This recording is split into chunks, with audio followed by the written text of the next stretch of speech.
Hello guys, के छ खबर है? मेरो चाहिँ यो लास्ट ट्रिप हो।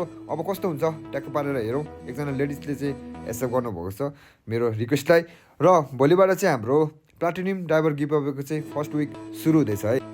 यो विकमा चाहिँ तपाईँले आफ्नो मिनिमम राइड्स, जहाँ बोथ क्याब र मोटर राइडर साथीले चाहिँ 50 राइड चाहिँ लिनुपर्ने हुन्छ। र अर्को विकमा चाहिँ तपाईँहरूले चाहिँ विकली गिफ्ट ह्याम्परहरू चाहिँ जित्न सक्नुहुन्छ, जस्तै एयरबड्स, स्मार्ट वाच, स्मार्टफोन र पेट्रोल कुपन्स पनि रहेको छ है साथीहरू। अनि अर्को कुरा त झन् बवाल छ है। यदि तपाईँले चाहिँ वार्मअप विकदेखि नै सबै विकसम्म चाहिँ आफ्नो प्लाटिनियम स्टाटसलाई चाहिँ मेन्टेन गर्नुभयो भने र मिनिमम राइड्सहरूलाई चाहिँ कम्प्लिट गर्नुभयो भने र त्योभन्दा बढी चाहिँ राइडहरू लिनुभयो भनेमा तपाईँले चाहिँ जित्न सक्नुहुन्छ टाटा एक्सप्रेस इभी कार र ब्रान्ड न्यू बाइक। सो सबैजनाले चाहिँ आजैबाट धेरैभन्दा धेरै राइडहरू चाहिँ लिएर चाहिँ यो गिभ अवे जित्ने मौका पाउनु है त केटा हो। सो अल्सो तपाईँले चाहिँ यो वार्मअप विकमा चाहिँ कति राइड लिनुभयो प्लिज कमेन्ट पनि गर्नु होला।